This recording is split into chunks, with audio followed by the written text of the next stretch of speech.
The Toyota Hiace is a van model that has served various purposes since its inception in the late 60s.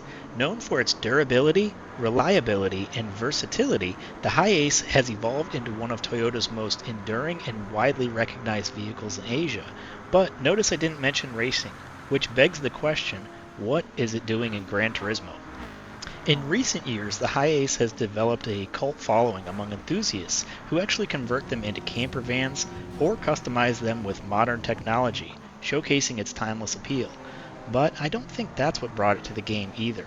My initial thought is that this vehicle was brought into the game just for simplicity. They had already brought in the Hi-Medic, and this is a version of that. That made development of the Hiace, in theory, much easier than a brand new car being brought into the game. But luckily, that's not the end of the story for this vehicle. It actually is a great vehicle to grind at the Tokyo 600, which makes it a great way to grind credits. And that's due to the addition of an engine swap that brings this thing well over 1,000 horsepower. Gran Turismo has also had vans in the game as far back as Gran Turismo 2 with the Renault E-Space F1 concept vehicle. Ford had also built the Transit van into a race vehicle for hill climb events, and in Germany they have semi-racing and will pretty much race anything that moves. Now that we've established it's not unheard of to see a van on the track, let's talk about the Tokyo 600. I found there are two ways to get a relatively easy victory in this event using the Hiace. The first one that I captured this footage from ended up being the more difficult of the two options. In the beginning of the race, you need to decide whether you want to run sport tires or race tires. Although you can change tire compounds in the pits, you cannot change the class of the tire. If you start with a sport tire, you'll get to choose between other sport tires in the pits, and the same goes for race tires.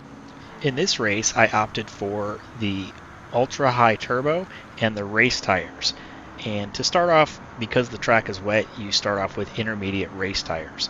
The Tokyo 600 has a 12x tire wear rate, and being that the engine came from the BRZ drift car, it's not surprising that this van eats rear tires. To extend the tire life as much as possible, I set the fuel map to 6 and the traction control to 5. We're trying to fight the hunger of a drift boater, so there's no judgment here. You'll also want to set the brake bias as far forward as possible just to minimize that wear. Even this combination with a light throttle pedal, the intermediate tires will only survive one lap.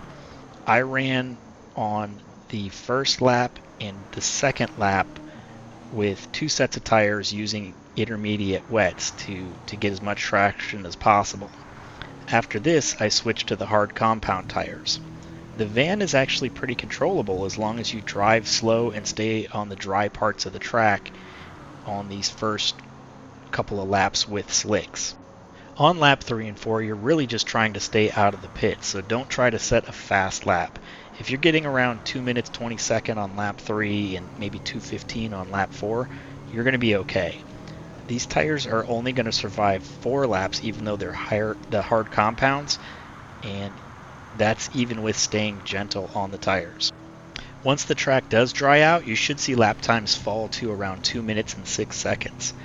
Your first set of hard tires should get you through 4 laps, but after that, the next 2 sets, you're only looking to make them survive right around 3 laps each. You really don't want to push them, because once that thing gets about halfway down, it'll just chew up the other half of it, and you're going to end up spinning all the way through the back end of the track. I was able to squeeze out a victory with this method, even though I went through 5 sets of tires, which is a bit ridiculous. The far better option is to run medium sports tires and the high RPM turbo. Even though the peak power is a little bit lower with the high RPM turbo, the turbo spools faster and you get more area under the graph if you look at the dyno graph. Again, you'll want to put the brake bias forward, You want to set traction control to 5 and set the fuel map to 6. But it is worth waiting on the fuel map until you get around that first corner, because I was able to make my way into first place on that first stretch. The sport tires have a much longer life on this vehicle, and I was actually able to get 6 laps out of my set of tires before needing to pit. So you should be able to pull off a win with only 1 pit stop, or you should have enough room if you need to. So you don't necessarily need to push it, but you can get 6 laps out of them if you are paying attention to your throttle. I do still prefer the Cappuccino for this race just because it's so much smaller and it's a little easier to get that clean race bonus. If you've made it this far, please like and subscribe to the channel, and if you like the livery, the keyword to search for it is tires. But let's go ahead and bring it over to Tokyo and see how it runs on our list. Fully built with the factory engine, the Hiace ends up with 521 horsepower and 370 foot-pounds of torque, which is pretty impressive for a 4-cylinder. The weight of the van comes in at 2,740 pounds, which is probably lighter than you would have guessed. These vans are not all that heavy, so they are pretty decent race vehicles, and they're pretty rigid. A lot of the vehicle is made out of sheet metal, and it's even though it looks bulky, there's not a whole lot of additional weight.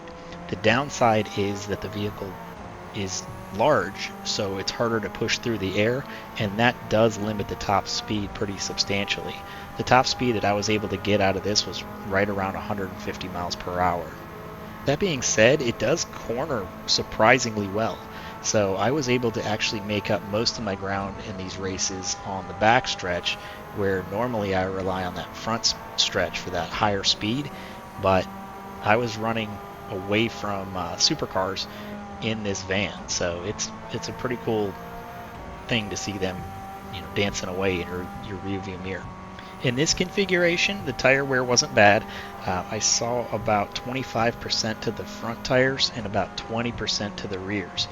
I was still only able to get 4 laps out of the fuel, so that's not very impressive, but I would think that's a lot to do with the aerodynamics of the vehicle itself.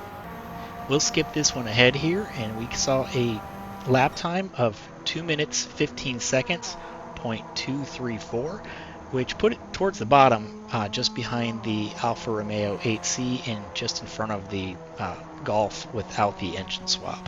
But let's go ahead and put that drift motor in and see how it handles. The LS7 from the BRZ drift car can be won in roulette tickets or purchased after collector level 50 for 300,000 credits. It'll bring the horsepower of the van up to 1,189 horsepower with the high-end turbo instead of using the ultra-high, and bring the torque to 1,003. The weight jumps up 122 pounds to a total of 2,862 pounds, which is actually still less weight than the Mitsubishi Eclipse Group 3 car, so it's not all that heavy. The top speed achievable in this configuration is 210 miles per hour, and again, even with all that power, this is a big brick to push through the air. This is all done, and the performance points will actually drop after adding all of this power and everything, building it all the way up.